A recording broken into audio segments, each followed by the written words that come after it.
When I married Daniel, I believed in partnership. In shared dreams, shared debts, shared dinners, and even shared socks when laundry got confusing. But one thing we never shared? Inheritances, and that was his decision, not mine. I remember the day he got the call. His grandfather had passed and left him a sizable inheritance. Daniel was solemn for all of 2 hours before the excitement kicked in. We were only a year into our marriage then.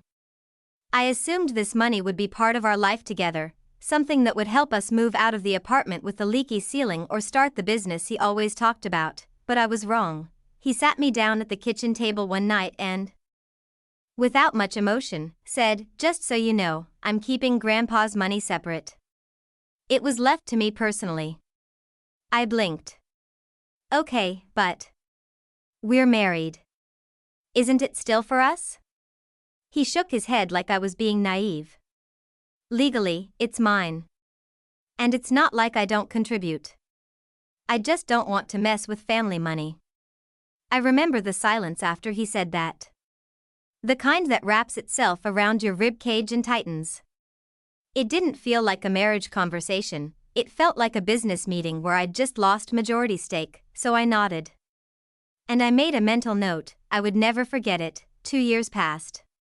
We built a life on my income, his investments, mutual effort, and a carefully maintained illusion of equality.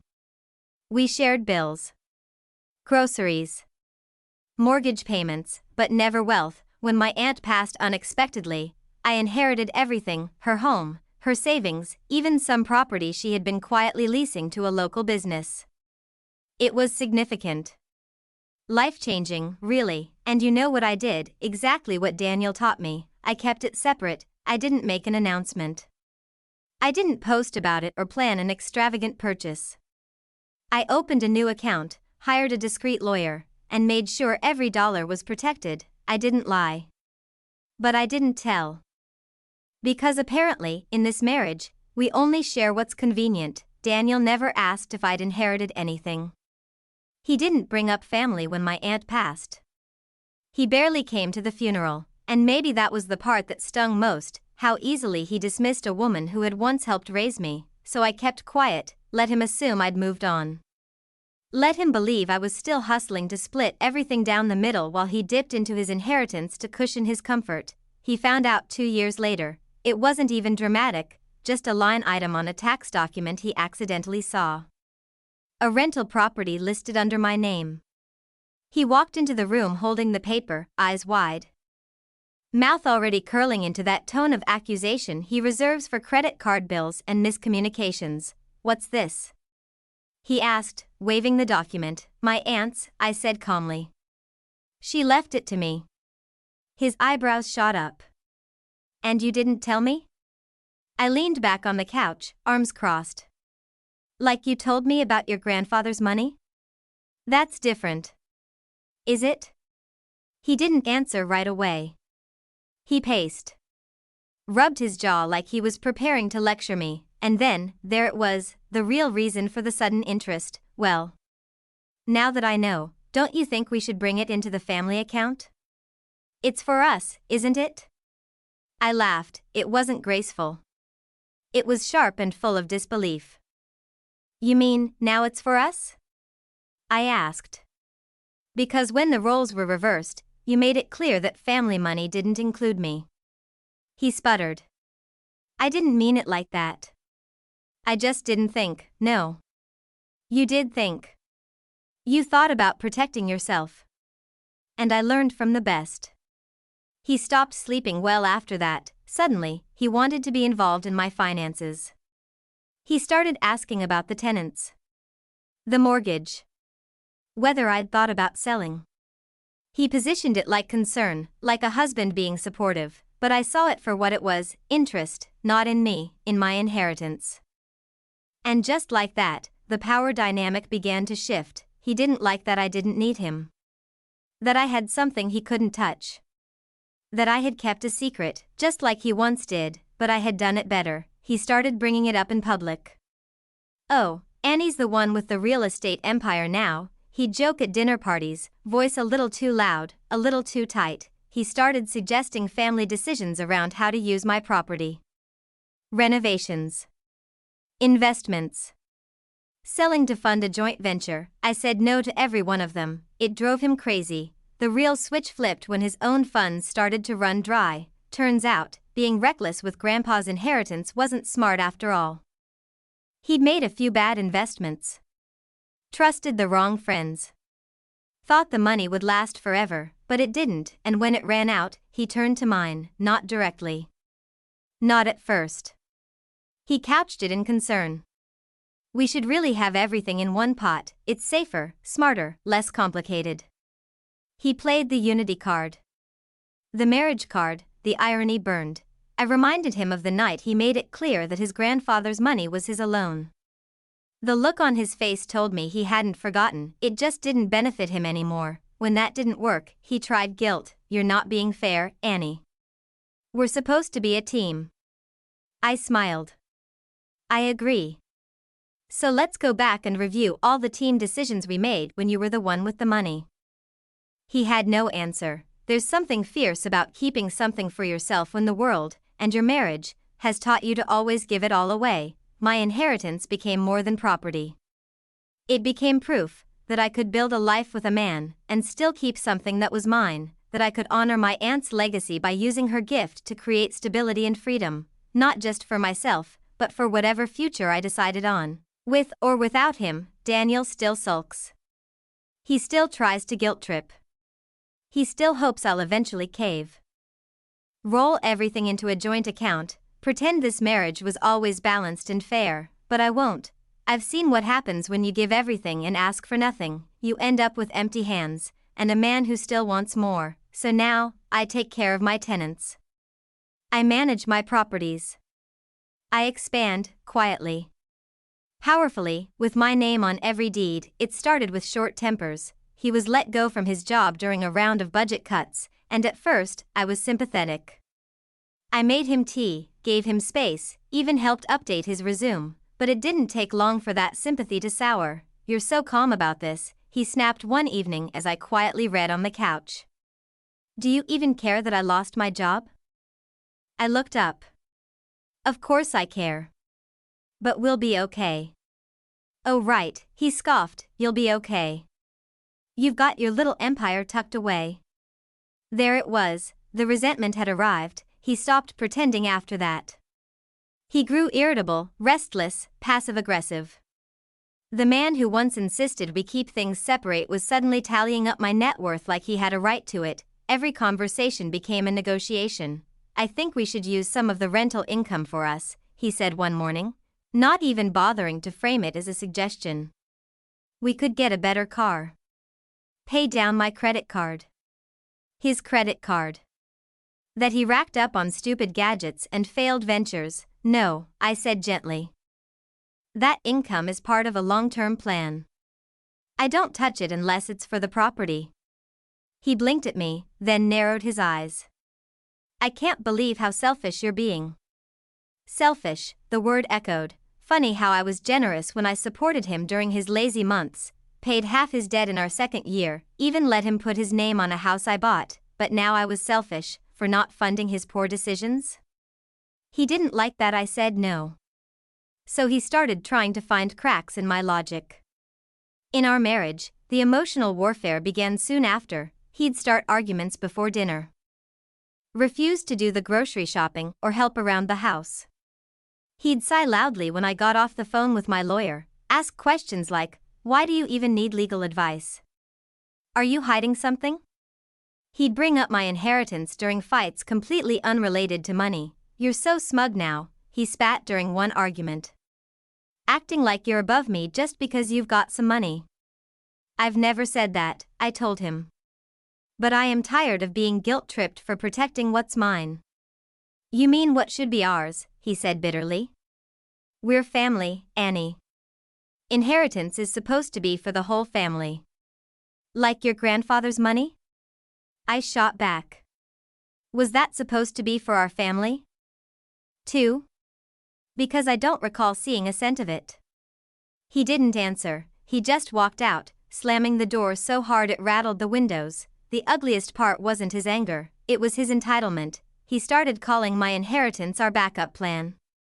He'd say things like, "Well, at least we won't end up broke because you have something stashed away." He said it like a compliment. Like I should be grateful he was counting on me. When he stopped looking for work altogether, I confronted him. "Daniel, you've been unemployed for 4 months. I'm handling all the bills. You haven't sent a single resume in weeks." He shrugged. "What's the rush? We're fine. You've got money." My stomach turned. "That's not the point. You're relying on something that's not yours and pretending like it is." He exploded then, shouted that I didn't love him. That I was a fraud. That I wanted him to fail so I could feel superior. It was cruel.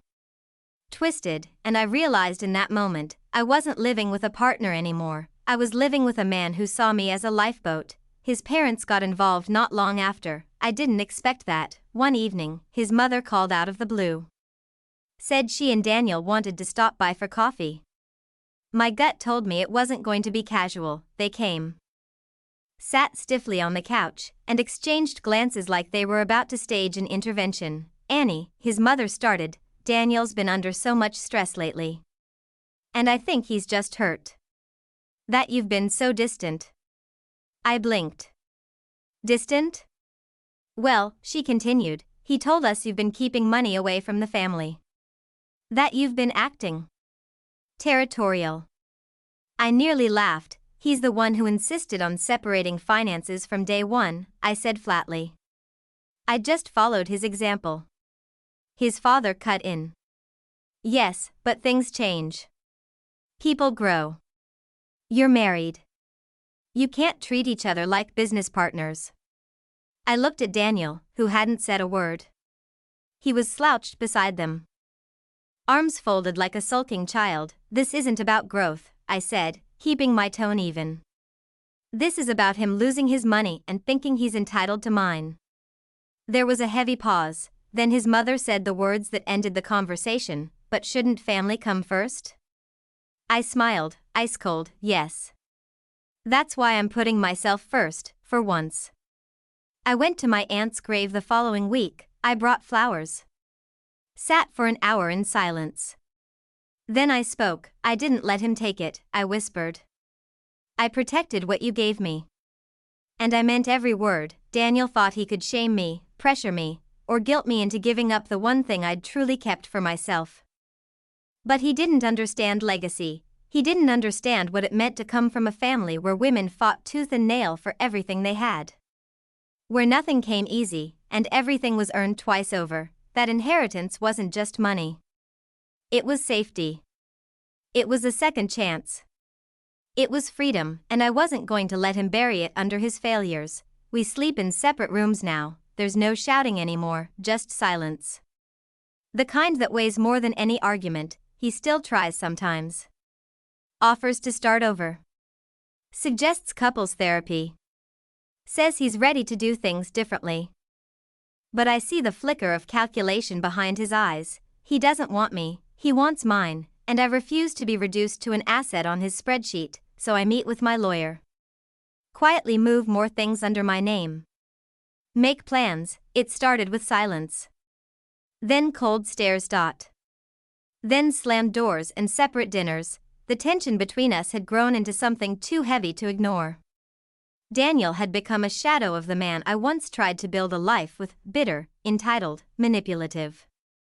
And I was done. The final straw came on a Tuesday. I walked into our shared office and found him at my desk, rifling through files. Legal files. My inheritance files. He froze when I caught him. Tried to pretend he was just organizing things. But his face gave him away. I said nothing.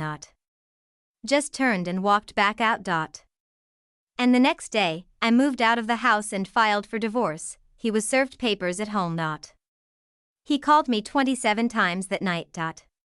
I didn't pick up once. The texts poured in after. "You're making a mistake. We can work this out. You're throwing away everything over money. You're going to regret this. You think anyone else will love you with that attitude?" It wasn't about love anymore. It hadn't been in a long time.